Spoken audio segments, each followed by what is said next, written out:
Honorable Minister Dr. Pritam Singh ji, Shiv Kumar ji, Sharma ji, Anurag ji, and very, very distinguished friends and dear friends sitting in the audience. Honorable Minister has decided to stay for 5 minutes because he has got the meeting with the MPs. So he will have to rush to do that for that. I think that when you are not a first speaker, you have got tremendous disadvantage. Because you are provoked by the previous speakers, that's number one. And number two, you are also swayed by them. And both the speakers, I must say that Honorable Minister, he shook me like anything. And Honorable Minister said 3 things, that's very interesting. He said very, very interesting wisdom of life. He said, Amantram akshara nasti. There is not even a single alphabet which doesn't have the power of mantra. So amantram akshara nasti, nasti mula manosadham. There is not even a single plant which doesn't have medicinal value. The third line which he said, and the fourth line I will talk about, ayogyo purusaha nasti. Anurag has been very, very lucky to have his parents. So ayogyo purusaha nasti. Not even a single human being is incompetent human being. So where is the problem? The word could have a very different kind of word. And that's why the Honorable Minister said, Yoga jasta sudurlabham. Difficult to find good mentors, difficult to find good teachers. That's why you require that. And 2 things which he said that touched me, that when he said, Yoga karma sukausalam. But how to have kausalam? Well, how can we achieve it? And then when you go and go and go, and the Lord Krishna said, hey, Arjuna, yogastha kur karmani, yogastha kur karmani, mohajakta dhananjaya. O dhananjaya, you work in the yogastha mode. If you work in the yogastha mode, then there will be excellence will automatically come. When you don't come in the yogastha mode, excellence will never come. Having said that, Honorable Minister, you provoked me, and Hari also provoked me. So he went slightly differently. But I was thinking that we should talk about that, and there is a need for that. Let me come back about the management schools, about the business education in India. I think that I have been very lucky few or unlucky few who has worked in 7 institutions, business schools. After coming from the states, began with career exercise and so forth. Then went to Administrative Staff College of India, Hyderabad. And that's where I think that I was talking to him. The ministers were trained and I did 4 programs for the ministers. And after that I went to IIM Bangalore as Dean. And from Bangalore to MDI as Director twice. And then Lucknow Director. And the last time actually I also worked as DG in IMI, where that's where I worked with him. I think that I have not been lucky. I have not been lucky because some of the institutions which I joined, they didn't have money to pay the salary. They really didn't have money to pay the salary. Some of the institutions, they had a lot of turbulence, I think turbulence. But that taught me the lessons of life. And that's why I always say that if you want to be a wise person, God must bless you to have difficulties in life. Unless those who have got the difficulties in life, they don't emerge whatever they have got. So that's where I was very lucky.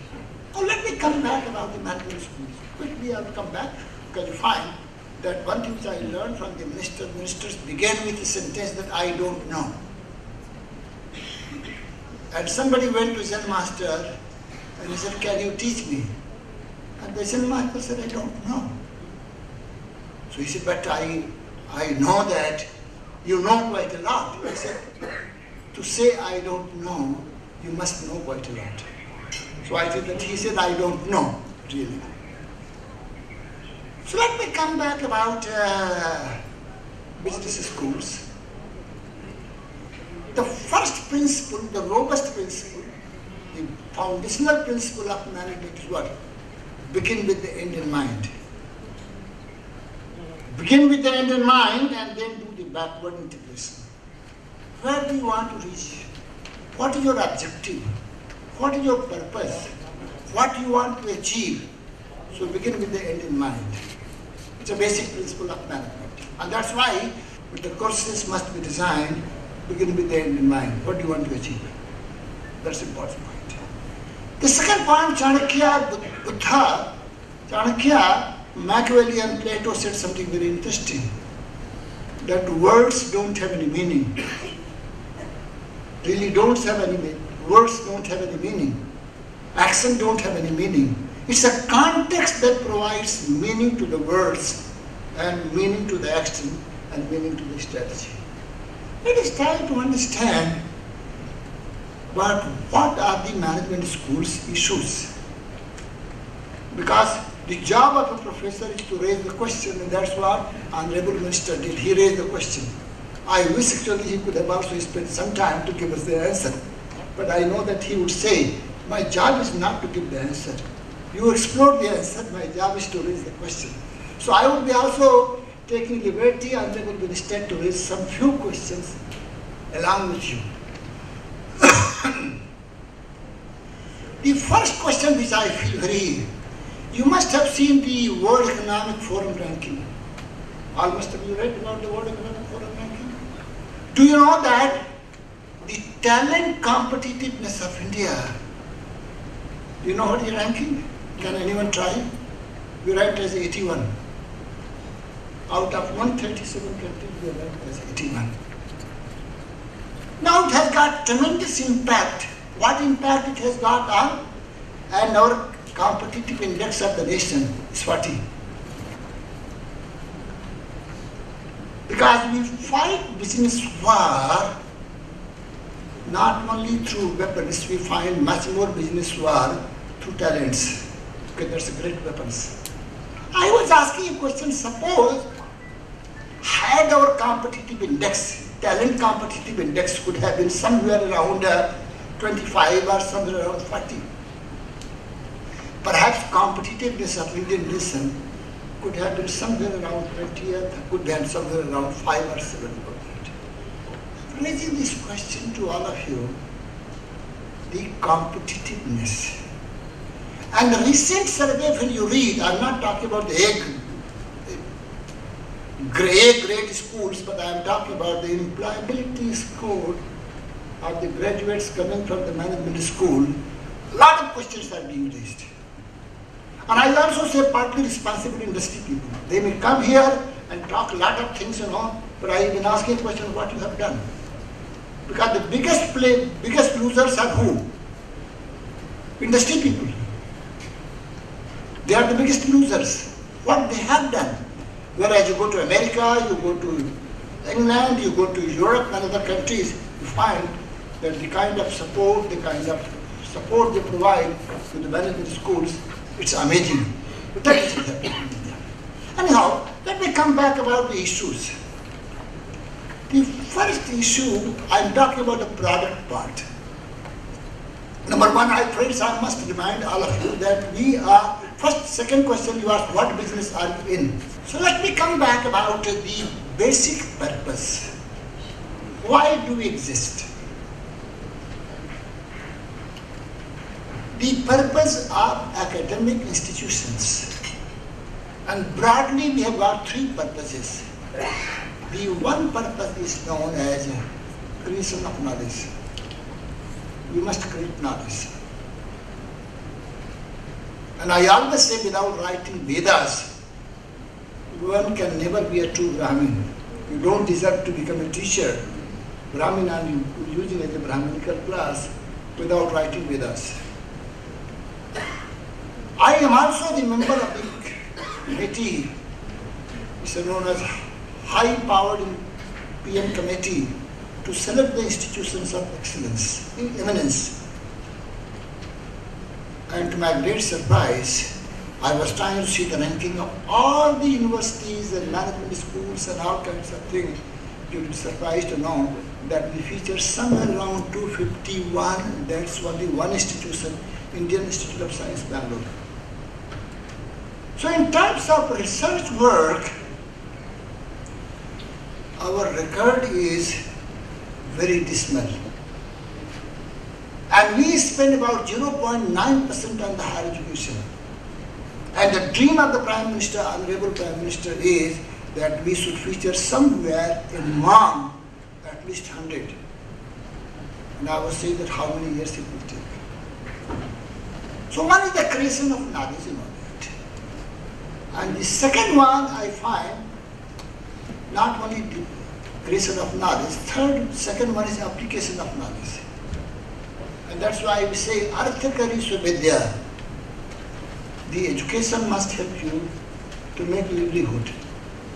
Otherwise, education doesn't have any meaning. And Vivekananda made a very powerful statement that thought without action doesn't have any value. And action without thought is a futile exercise. How to integrate thought and action is extremely important. And this is one area where I'm finding that my friend is from Sambalpur here, and he's the director of IIM Sambalpur. I find one thing, that these are some of the institutions, they have got inherent disadvantages. Because you are running the medical college without hospital.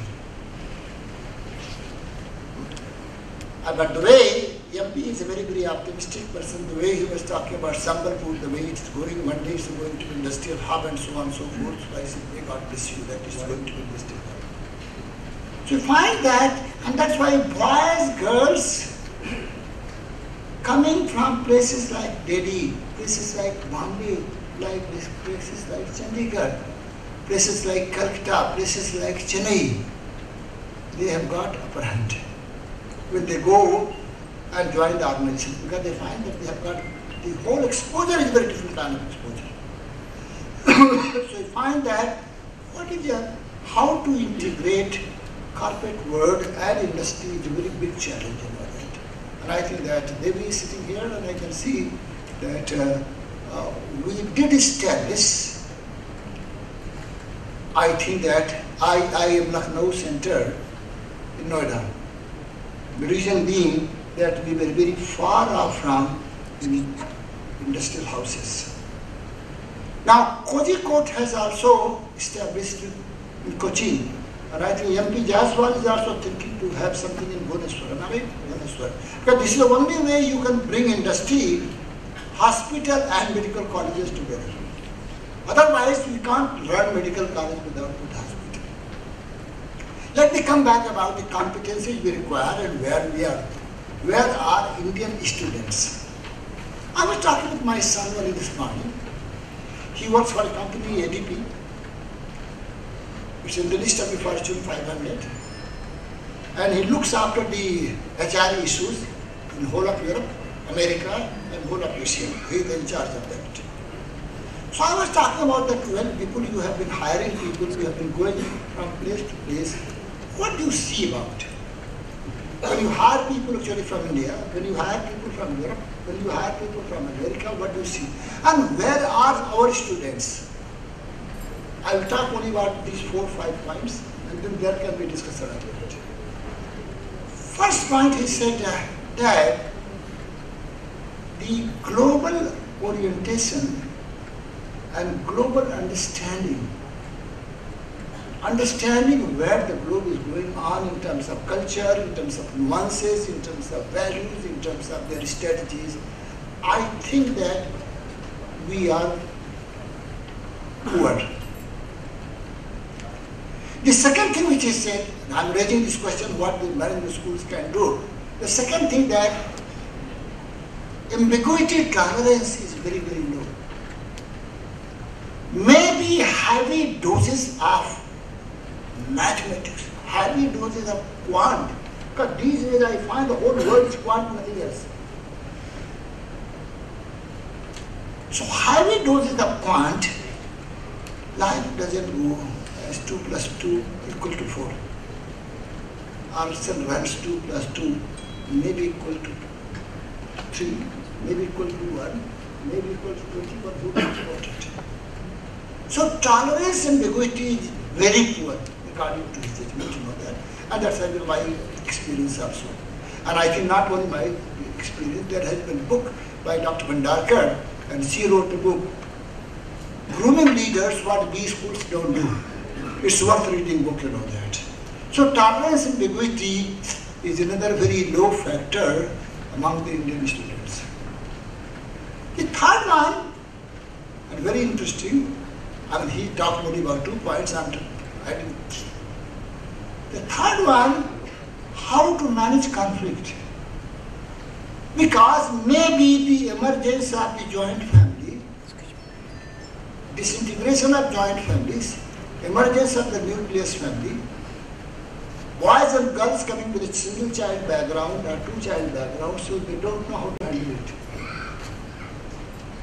So conflict management is another issue, that is your area where they are poor, not very poor, but they are poor. The fourth point actually, which I feel, that emotional and social intelligence is another that is very poor area. In fact, when the industry people reject them, not reject only because of competency, but the first parameter is what? Is he emotionally intelligent? Is he socially intelligent? Is he acceptable? If he is not acceptable, he may be having a lot of qualities, but that kind of student is not accepted in the university. Social and emotional quotient is another area that is very, very bad. And that's where the Honorable Minister was talking about doses of liberal arts and all that. Not only doses of liberal arts, I think Devi is here, and I think that Bhaskar is here because I had the pleasure of working with these 2 people in Lucknow as well as in MDI. We introduced the concept of drama, theatre. I can sending boys and girls to the villages so that they spend about 3 weeks and 4 weeks and then come back and make the presentation. So social sensitivity was another kind of thing. So that is another thing we wanted to develop about that. To find how to develop emotional and social quotient is one area. And I am not talking about India is now lacking that one. It's a global issue now. Global issue, the way marriages are, divorces are taking place, I really don't know. It means what? Our tolerance, our capability to live together, our capability to adjust together is going down. So what to be done about that? And the last point which I would like to say, and the Minister also said, can we also teach, are we teaching them for profession, or we are also teaching them for life? Teaching them for life is very, very different. And that's where I would like to find out. Some of you are sitting as teachers. That's why the life of the teachers, the role of the teachers becomes extremely important. And that's why in the ancient time, the teachers used to be classified into 4 categories. The first category used to be teacher, or the first category used to be adhyapaka. The person who disseminates knowledge, they were known as adhyapaka. So knowledge component. With the second category and the higher category was upadhyaya. And that was the classification upadhyaya. Upsamipe adhyanam ja karoti sah upadhyaya. That he used to play the role as a mentor. And third one, when you go to the higher level, it's known as acharya. They used to teach more through conduct and behavior. And this is the one crisis I find in India. Somebody has been very critical about the universities. They don't come and they don't take the classes. They say that in some of the schools I have heard that people are sitting in their rooms and they're drinking and all kinds of things are happening. What kind of students they are becoming? So forget about Acharya, even they are not mentors. They are not even Upadhyaya. And the last one is known as Guru. Guru word is taken from Gurutva. It means the person who is capable of removing the darkness from life.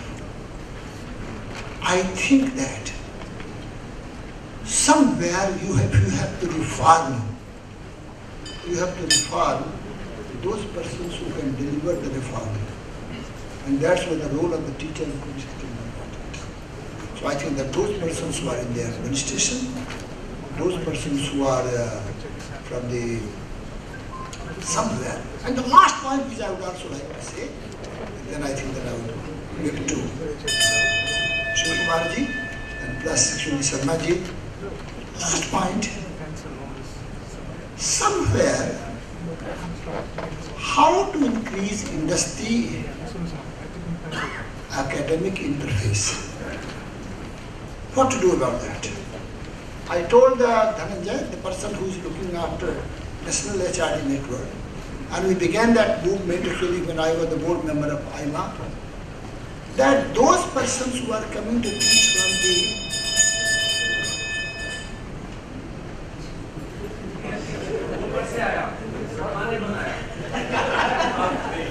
so those persons who are coming to teach from the industry, they must be also trained. Because these people, they come, they take 2 sessions, and after that, how much they will talk about their experiences. Students, they say, we don't get anything. How many times the same kind of tapes will be recorded. So that's why I would be suggesting, maybe Anurag is here, maybe teaching trainers, those who are from the industry, so that industry people coming and talking something about the teachers and teachers coming something about the industry, how to collectively move together and how to do something like that. Anurag, is a great kind of venture which you have initiated, and I think that meeting is the beginning of great things. And so many minds are here. The last point which I would like to say, I always say, Kalidasa wrote many poetries, but here poetry, one thing which he wrote, that which I like the most, that God, you can give me all kinds of miseries and trouble, but please, for the sake of God, don't give me one miseries and trouble in my life. Don't recite, don't ask my ears, don't ask myself to recite my poem in front of those fellows who are non-appreciative. Thank you very much for being very appreciative.